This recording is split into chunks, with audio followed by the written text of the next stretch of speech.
नमस्कार दोस्तों, स्वागत है आप सभी का हमारे YouTube चैनल के ऊपर। देखिए दोस्तों, इंडियन हिस्ट्री से रिलेटेड जो मोस्ट इंपॉर्टेंट क्वेश्चन आंसर की अपन ने सीरीज शुरू कर रखी है, उसके इस वीडियो में अपन बात करेंगे आपकी जो साउथ इंडिया है, दक्षिण भारत से रिलेटेड। अक्सर आपके एग्जाम में एक ना एक क्वेश्चन देखा जाता है, चाहे वो पल्लव वंश से रिलेटेड हो, चाहे चोल वंश से, सातवाहन या चालुक्य वंश से, किसी से भी शासक से रिलेटेड हो, सभी क्वेश्चन के बारे में अपन इस वीडियो में बात करेंगे। तो इस वीडियो से एक क्वेश्चन आपके एग्जाम में कन्फर्म पूछा जाएगा, इसलिए इस वीडियो को लास्ट तक जरूर देखिए। सारे क्वेश्चन आपके एग्जाम के दृष्टिकोण से महत्वपूर्ण है। तो देखिए, आज का सेशन अपन शुरू करते हैं। आज का पहला क्वेश्चन है, संगम काल में रोमन व्यापार का केंद्र आपको बताना है। तो संगम काल के अंतर्गत रोमन व्यापार का केंद्र कौन सा था? अरिकमेडु इसका राइट आंसर होगा। अरिकमेडु एक प्रसिद्ध व्यापारिक केंद्र था, जहां देश के विभिन्न भागों से व्यापारिक वस्तुएं एकत्रित हुआ करती थी और फिर यहां से रोम को जाती थी। अरिकमेडु जो कि पांडिचेरी, वर्तमान में जो पांडिचेरी है, उसकी खुदाई से रोमन द्वीप के टुकड़े, कांच के कटोरे, रत्न, मनके और बर्तन यहाँ से प्राप्त हुए हैं। इसलिए ये बात स्पष्ट होती है कि संगम काल के दौरान अरिकमेडु रोमन व्यापार के प्रमुख केंद्रों में से एक था। ऑप्शन सेकंड क्या होगा? इसका करेक्ट आंसर होगा। नेक्स्ट क्वेश्चन आपको दे रखा है, गंगा को उत्तर से दक्षिण में ले जाने वाला जो चोल राजा है, उसका आपको नाम बताना है। तो देखिए, इसका राइट आंसर होगा राजेंद्र। राजेंद्र चोल गंगा को उत्तर से दक्षिण ले जाने वाला चोल राजा था। तो राजेंद्र क्या होगा? इस क्वेश्चन का राइट आंसर होगा। फिर आपको नेक्स्ट क्वेश्चन दे रखा है, चोल राजा राजेंद्र ने निम्न में से कौन सी पदवी धारण नहीं की थी? राजेंद्र ने कौन सी पदवी धारण नहीं की थी, वो आपको बताना है। तो तीन में से एक की थी और एक नहीं की थी। कौन सी नहीं की थी? त्याग समुद्र की उपाधि उन्होंने ग्रहण नहीं की थी। त्याग समुद्र की उपाधि विक्रम चोल ने धारण की थी, चोल राजा राजेंद्र ने धारण नहीं की थी। और जो बाकी आपको दे रखे हैं, गंगकोंड और जो मुडीकोड़ा और पंडित चोल, ये सभी उपाधियां राजेंद्र प्रथम ने अपनी विजय के अलग अलग अवसरों के ऊपर धारण की थी। तो त्याग समुद्र इसका राइट आंसर होगा, ये विक्रम चोल ने धारण की थी। उसके बाद में देखिए, आपको नेक्स्ट क्वेश्चन दे रखा है, अधिकांश चोलकालीन मंदिर किस देवी या फिर किस देवता को समर्पित हैं, ये आपको बताना है। तो देखिए, अधिकांश जो चोल मंदिर हैं वो शिव को समर्पित है। अधिकांश चोलकालीन मंदिर भगवान शिव को समर्पित हैं। राजराज प्रथम के द्वारा जो तंदादुर का वृद्धेश्वर मंदिर बनवाया गया है, वो भगवान शिव को ही समर्पित था। तो शिव क्या होगा? इस क्वेश्चन का राइट आंसर होगा। फिर आपको नेक्स्ट क्वेश्चन दे रखा है, चोल अभिलेखों में उल्लेख किया गया है कि भूमि की विभिन्न कोटियों के अनुसार, फिर आपको ब्लैंक स्पेस दे रखा है, उनको जैन संस्थानों में दान में दी गई भूमि कहा जाता था। तो इस ब्लैंक स्पेस के स्थान पर आपको एप्रोप्रिएट ऑप्शन भरना है, उपयुक्त ऑप्शन भरना है। तो देखिए, इसका राइट आंसर होगा पल्ली तंदम, ये ऑप्शन इसका करेक्ट आंसर होगा। चोल अभिलेखों से दान में दी जाने वाली जो भूमि होती थी, उसका उल्लेख मिलता है। विभिन्न धर्म और जो सामाजिक समूह होते थे, उसमें इसका वर्णन किया गया है। बौद्ध और जैन संस्थानों को दी जाने वाली भूमि को पल्ली तंदम के नाम से जाना जाता था, इसलिए ऑप्शन फोर्थ इसका करेक्ट आंसर होगा। नेक्स्ट क्वेश्चन आपको देखा है, चोल वंश भारत के किस शासक में अधिकतर शासन करते थे? तो चोल वंश दक्षिण भारत के अंतर्गत अधिकतम शासन करते थे। चोल वंश प्राचीन भारत का एक राजवंश था और दक्षिण भारत के और उसके पास का जो अन्य क्षेत्र है, वहां पर तमिल शासकों ने 9वीं शताब्दी से लेकर 13वीं शताब्दी के बीच में एक अत्यंत शक्तिशाली हिंदू साम्राज्य का निर्माण किया था। तो दक्षिण भारत क्या होगा? इसका करेक्ट आंसर होगा। फिर आपको नेक्स्ट क्वेश्चन दे रखा है, निम्न में से किस चोल राजा ने लंका यानी कि जो सिंहल है उसको पहले जीता था? तो इसका राइट आंसर होगा राजराज प्रथम। चोलों के द्वारा श्रीलंका और दक्षिणी पूर्वी एशिया को जीता गया था। चोल राजा राजराज प्रथम, उन्होंने सिंहल पर आक्रमण किया था और उसके जो हिस्से के ऊपर अधिकार कर लिया था, जबकि संपूर्ण सिंहल तथा दक्षिणी पूर्वी एशिया की विजय का श्रेय राजेंद्र प्रथम को दिया जाता है। दक्षिणी पूर्वी एशिया में जो शैलेंद्र राज्य है, उसके अंतर्गत मलय प्राद्वीप, जावा, सुमात्रा और जो अन्य द्वीप हैं वो सम्मिलित थे। मालदीव की विजय का श्रेय राजराज प्रथम को ही प्राप्त है। तो राजराज प्रथम क्या होगा? इस क्वेश्चन का राइट आंसर होगा। नेक्स्ट क्वेश्चन आपको दे रखा है, उत्तर मेरूर शिलालेख से किसके शासनकाल से संबंधित जानकारी मिलती है? तो देखिए, इसका राइट आंसर होगा चोल।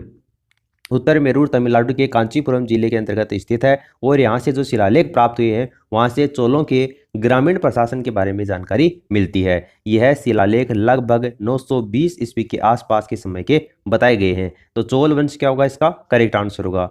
फिर आपको नेक्स्ट क्वेश्चन देखा है, किस चोल शासक ने नई राजधानी जिसका नाम है गंगईकोंडा चोलपुरम, उसका निर्माण किया था?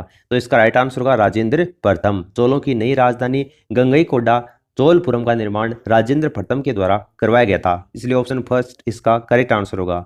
नेक्स्ट क्वेश्चन आपको दे रखा है, चोल राजाओं का शासन था। तो चोल राजाओं का शासन कहाँ पर था ये आपको बताना है।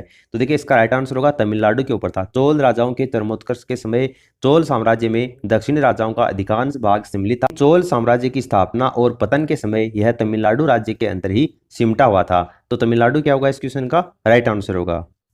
फिर आपको नेक्स्ट क्वेश्चन दे रखा है, प्राचीन चोल साम्राज्य की राजधानी कहां पर थी। तो प्राचीन चोल साम्राज्य की राजधानी कहां पर थी? उरेयूर। उरेयूर इसका करेक्ट आंसर होगा। प्राचीन चोल यानी कि जो संगमकालीन साम्राज्य है उसकी राजधानी उरेयूर थी और संगमकालीन इस वंश के शक्तिशाली शासक करिकाल के द्वारा राजधानी को कावेरी पट्टनम में स्थानांतरित किया गया था। 9वीं शताब्दी में विजयालय से तंदादुर को चोल राज्य की राजधानी बनाया था। तो उरेयूर क्या होगा इस क्वेश्चन का राइट आंसर होगा। फिर आपको नेक्स्ट क्वेश्चन देखा है, राष्ट्रकूटों की प्रारंभिक राजधानी निम्न में से कौन सी थी। तो राष्ट्रकूटों की प्रारंभिक राजधानी देखिए, ये जो आपको क्वेश्चन दे रखा है इसमें थोड़ी सी मिस प्रिंट है और ये क्वेश्चन इसी तरीके से आपके एग्जाम में दिया गया था। प्रारंभिक जो राष्ट्रकूट बादामी या फिर वातापी की जो चालुक्य हैं उसके अधीन सामंत हुआ करते थे और 760 ईस्वी में राष्ट्रकूट जिनका नाम क्या था? दंती वर्मा। दंती वर्मा जो राष्ट्रकूट है उसने चालुक्य शासक कीर्ति वर्मा द्वितीय को पराजित किया था और मान्यखेट को अपनी राजधानी बनाया था। तो प्रारंभिक राजधानी इसमें मान्यखेट होगा, न कि आपको ये जो ऑप्शन दे रखा है इनमें से होगा। क्या होगा? मान्यखेट। तो ये इसका करेक्ट आंसर होगा। आपको एक बार एग्जाम में क्वेश्चन पूछा गया था ये, और इसी तरीके से ये ऑप्शन दे रखे थे और ये बाद में आंसर की में स्टार मार्क किया हुआ था, इसलिए मैंने यही ऑप्शन आपको यहाँ पर उठाए हैं ताकि अगर आगे भविष्य में आपको फिर से ऐसा क्वेश्चन देखने को मिले तो आप इसका करेक्ट आंसर सही करोगे। फिर देखिए नेक्स्ट क्वेश्चन आपको दे रखा है, एलोरा में कैलाशनाथ का जो मंदिर है उसका निर्माण किसने करवाया था, ये आपको बताना है। तो देखिए एलोरा में कैलाशनाथ के मंदिर का निर्माण कृष्ण प्रथम के द्वारा करवाया गया था। महाराष्ट्र के एलोरा में कैलाशनाथ मंदिर का निर्माण राष्ट्रकूट नरेश थे, ये कृष्ण प्रथम, और उन्होंने इसका निर्माण करवाया था। और ये मंदिर कौन सी शैली के अंतर्गत है? बेसर शैली के अंतर्गत इसका निर्माण किया गया है। फिर आपको नेक्स्ट क्वेश्चन दे रखा है, एलोरा में गुफाएं और शैलकृत मंदिर हैं। तो आपको ये जो चार ऑप्शन दे रखे हैं इनमें से इसका राइट आंसर होगा हिंदू, बौद्ध और जैन। एलोरा में जो गुफाएं हैं और जो शैलकृत मंदिर हैं उनका संबंध आपका हिंदू धर्म से भी है और जैन धर्म से भी है और बौद्ध धर्म से भी है, तीनों से इनका संबंध है। औरंगाबाद का जो एलोरा है वहां पर अधिकांश गुफाएं और शैलकृत मंदिरों का निर्माण राष्ट्रकूट शासकों के द्वारा करवाया गया था जो हिंदू, बौद्ध और जैन धर्म से संबंधित हैं।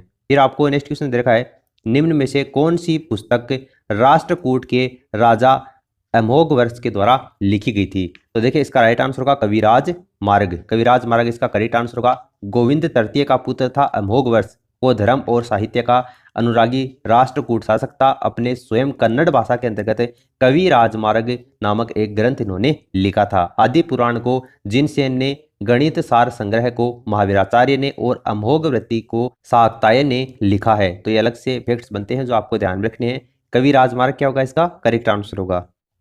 फिर आपको नेक्स्ट क्वेश्चन दे रखा है, महाबलीपुरम के सप्त पेगोड़ा किन के द्वारा संरक्षित कला के साक्षी हैं। तो देखिए पल्लव इसका करेक्ट आंसर होगा। महाबलीपुरम के सप्त पेगोड़ा पल्लवों के द्वारा संरक्षित कला के साक्षी हैं। इनका निर्माण पल्लव नरेश नरसिंह वर्मन प्रथम के द्वारा इनका निर्माण करवाया गया था।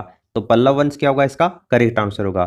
फिर आपको नेक्स्ट क्वेश्चन दे रखा है, निम्न में से क्या राष्ट्रकूटों का सर्वाधिक चिरस्थायी योगदान है। तो देखिए इसका राइट आंसर होगा कन्नड़ काव्य के 3 कवि पंपा, पोन्ना और राणा तथा कैलाश मंदिर क्या होगा इसका करेक्ट आंसर होगा। कन्नड़ काव्य के कवि पंपा, पोन्ना और राणा के संरक्षण सहित कैलाश मंदिर का निर्माण राष्ट्रकूटों का सर्वाधिक चिरस्थायी योगदान है। राष्ट्रकूट शासक जो कृष्ण प्रथम है उन्होंने एलोरा में ठोस चट्टान कटवाकर कैलाश मंदिर का निर्माण करवाया था जो वास्तुकला का एकदम आश्चर्यचकित नमूना है। तो ऑप्शन सेकंड क्या होगा इसका करेक्ट आंसर होगा। फिर आपको नेक्स्ट क्वेश्चन दे रखा है, एलोरा में ठोस सेल को काटकर बनाए गए प्रसिद्ध कैलाश मंदिर का निर्माण निम्न में से किसके संरक्षण के अंतर्गत किया गया था। तो देखिए अभी अपन ने बात की है राष्ट्रकूट क्या होगा इसका करेक्ट आंसर होगा। एलोरा का जो कैलाश मंदिर है उसका निर्माण राष्ट्रकूट वंश के राजा जो कृष्ण प्रथम है उनके द्वारा करवाया गया था। एलोरा महाराष्ट्र के औरंगाबाद जिले के वेरूल नामक स्थान के ऊपर स्थित है जहां 34 शैलकृत गुफाएं बनाई गई हैं और एलोरा की गुफा में 10 चैत्य ग्रह हैं जो कि शिल्प देवता विश्वकर्मा को समर्पित हैं। राष्ट्रकूट क्या होगा इस क्वेश्चन का करेक्ट आंसर होगा। फिर आपको नेक्स्ट क्वेश्चन दे रखा है, कौन सा प्राचीन भारतीय साम्राज्य नीचे उसकी राजधानियों के साथ में गलत जोड़े के रूप में अंकित है। तो देखिए आपको गलत जोड़ा कौन सा है वो आपको बताना है। तो देखिए मौर्य, पाटलिपुत्र सही दे रखा है, पंड्या, मदुराई ये भी सही दे रखा है। कांकेय और वारंगल ये भी आपको सही दे रखा है। पल्लव के साथ में वेलोर का संबंध नहीं है। वेलोर पल्लव वंश की राजधानी नहीं थी। पल्लव वंश की राजधानी क्या थी? कांची थी। और जो शेष आपको ऑप्शन दे रखे हैं तीनों वो आपको सही दे रखे हैं। तो ये इसकी कांची थी और ये ऑप्शन क्या हो जाएगा? इसका करेक्ट आंसर हो जाएगा। फिर आपको नेक्स्ट क्वेश्चन दे रखा है, किस पल्लव शासक के का शासनकाल के दौरान पल्लवों और चालुक्यों के बीच में लंबा संघर्ष शुरू हो गया था? तो देखिए इसका राइट आंसर होगा महेंद्र वर्मन प्रथम के समय में। महेंद्र वर्मन प्रथम का समय था 600 से लेकर 630 ईस्वी के शासनकाल के दौरान पल्लव और चालुक्य के बीच में एक लंबा संघर्ष शुरू हो गया था, इसलिए महेंद्र वर्मन प्रथम इसका करेक्ट आंसर होगा। नेक्स्ट क्वेश्चन आपको दे रखा है, किस राजवंश के दौरान महाबलीपुरम मंदिर का निर्माण किया गया था? तो देखिए वो राजवंश था पल्लव राजवंश। महाबलीपुरम के रथ मंदिरों का निर्माण पल्लव शासक के द्वारा करवाया गया था। रथ मंदिर एकाश्म पत्थर से निर्मित हैं। पल्लव राजवंश इसका करेक्ट आंसर होगा। फिर आपको नेक्स्ट क्वेश्चन दे रखा है, महाबलीपुरम में रथ मंदिरों का निर्माण किस पल्लव शासक के शासनकाल के दौरान हुआ था? तो देखिए नरसिंह वर्मन प्रथम इसका करेक्ट आंसर होगा। थोड़ी देर पहले मैंने आपको बताया था महाबलीपुरम में जो रथ मंदिर है उनका निर्माण पल्लव शासक नरसिंह वर्मन प्रथम के शासनकाल के दौरान हुआ था। रथ मंदिरों में द्रौपदी रथ, भीम रथ और युधिष्ठिर रथ फेमस हैं। रथ मंदिर एकाश्म पत्थर से निर्मित हैं। तो नरसिंह वर्मन प्रथम के शासनकाल के दौरान इनका निर्माण किया गया था। फिर आपको नेक्स्ट क्वेश्चन दे रखा है, पुलकेशिन द्वितीय किसका महानतम शासक था? तो देखिए वातापी के चालुक्य का ये महानतम शासक था। पुलकेशिन द्वितीय का चालुक्य वंश यानी कि जो वातापी वंश है उससे इनका संबंध था और यह इस वंश का सबसे प्रतापी राजा था। इस वंश की स्थापना किसके द्वारा की गई थी? जय सिंह के द्वारा इस वंश की स्थापना की गई थी। तो वातापी के चालुक्य क्या होगा? इसका करेक्ट आंसर होगा। फिर आपको नेक्स्ट क्वेश्चन दे रखा है, निम्न में से कौन सा शिलालेख चालुक्य सम्राट पुलकेशिन द्वितीय से संबंधित है? तो ये जो आपको चार ऑप्शन दे रखे हैं इनमें से एहोल इसका करेक्ट आंसर होगा। एहोल शिलालेख चालुक्य सम्राट पुलकेशिन द्वितीय से संबंधित है और ये जो लेख है वो एक प्रशस्ति के रूप में है। इसका बात करें कौन सी भाषा के अंतर्गत लिखा गया है तो इसकी भाषा कौन सी है? संस्कृत है। और बात करें इसकी लिपि कौन सी है तो दक्षिणी ब्रह्मी लिपि क्या होगा? इसका करेक्ट आंसर होगा। इस लेख की रचना किसके द्वारा की गई थी? तो रवि कीर्ति के द्वारा इसकी रचना की गई थी। तो ये भी कई बार एग्जाम में पूछा जाता है, आप ध्यान में रखना। हर्षवर्धन के साथ में पुलकेशिन द्वितीय के युद्ध पर भी यह लेख प्रकाश डालता है। प्रशस्ति के अंत के अंतर्गत लेखक ने यह दावा किया है कि उसने इसे लिखकर कालिदास और भारवी के समान प्रसिद्धि प्राप्त की है। तो एहोल क्या होगा? इसका करेक्ट आंसर होगा। फिर आपको नेक्स्ट क्वेश्चन दे रखा है, रवि कीर्ति जो एक जैन थे और उन्होंने एहोल प्रशस्ति की रचना की है, जैसा कि अभी अपन ने बात की है। किसका संरक्षण इनको प्राप्त था? तो देखिए मैंने आपको अभी बताया है इनको किसका संरक्षण प्राप्त था? पुलकेशिन द्वितीय का संरक्षण प्राप्त था। एहोल प्रशस्ति के रचनाकार जिनका नाम था रवि कीर्ति, ये जैन कवि था और इसको चालुक्य शासक पुलकेशिन द्वितीय का संरक्षण प्राप्त था। इसने एहोल अभिलेख में पुलकेशिन द्वितीय की जो विजय यात्रा है उसका बड़े विस्तार से इसने वर्णन किया है। तो पुलकेशिन द्वितीय क्या होगा? इसका करेक्ट आंसर होगा। फिर आपको नेक्स्ट क्वेश्चन दे रखा है, पश्चिमी चालुक्य वंश का प्रसिद्ध शासक कौन सा था? तो फेमस शासक का आपको नाम बताना है। चार ऑप्शन आपके सामने दे रखे हैं और पुलकेशिन द्वितीय इसका करेक्ट आंसर होगा। पुलकेशिन द्वितीय पश्चिमी चालुक्य वंश का सबसे प्रतापी राजा था। पुलकेशिन द्वितीय ने हर्षवर्धन को पराजित किया था। ऑप्शन फर्स्ट इसका करेक्ट आंसर होगा। फिर आपको नेक्स्ट क्वेश्चन दे रखा है, प्रसिद्ध दिलवाड़ा मंदिर कहाँ स्थित है? तो जो भी स्टूडेंट्स राजस्थान से बिलोंग करते हैं उनको पता होगा कि दिलवाड़ा का जो मंदिर है वो दिलवाड़ा का जैन मंदिर के नाम से भी इसको जानते हैं। और माउंट आबू का जो मतलब सिरोही जिला है जिसमें माउंट आबू स्थित है वो राजस्थान में स्थित है। चालुक्य शासक भीमदेव प्रथम 1022 से लेकर 1064 ईस्वी के मध्य सामंत विमल शाह ने इनका निर्माण करवाया था। किसका? दिलवाड़ा के जैन मंदिरों का। तो राजस्थान के सिरोही जिले के अंतर्गत ये स्थित है। फिर आपको नेक्स्ट क्वेश्चन दे रखा है, द्वितीय पांड्यन साम्राज्य के भूमि माप का उल्लेख किसमें किया गया है? तो देखिए इसका उल्लेख थल वईपुरम तांबे की प्लेटों में किया गया है। द्वितीय पांड्यन साम्राज्य के भूमि माप का उल्लेख थल वईपुरम की तांबे की प्लेटों के अंतर्गत किया गया है।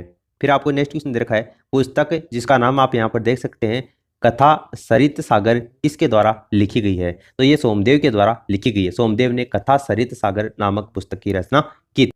फिर आपको नेक्स्ट क्वेश्चन दे रखा है, विक्रमांक देवचरित के लेखक कौन थे? तो देखिए इसका राइट आंसर होगा विल्हण। विक्रमांक देव चरित के लेखक कौन थे? विल्हण इसका करेक्ट आंसर होगा। तो देखिए दोस्तों, दक्षिण भारत से रिलेटेड जो मोस्ट इंपोर्टेंट क्वेश्चन आंसर बनते हैं, जो आपके अक्सर एग्जाम में पूछे जाते हैं, सभी के बारे में अपने बात की है। वीडियो अच्छा लगा तो इसे लाइक करके मोटिवेट करें, अपने दोस्तों के साथ में इस वीडियो को शेयर करें ताकि उनको भी अपनी स्टडी के अंतर्गत बेनिफिट मिल सके। चैनल पर पहली बार आए तो सब्सक्राइब करने के साथ साथ में घंटी के आइकन को प्रेस कर लें ताकि लेटेस्ट अपडेट आपको समय समय के ऊपर मिलते रहे।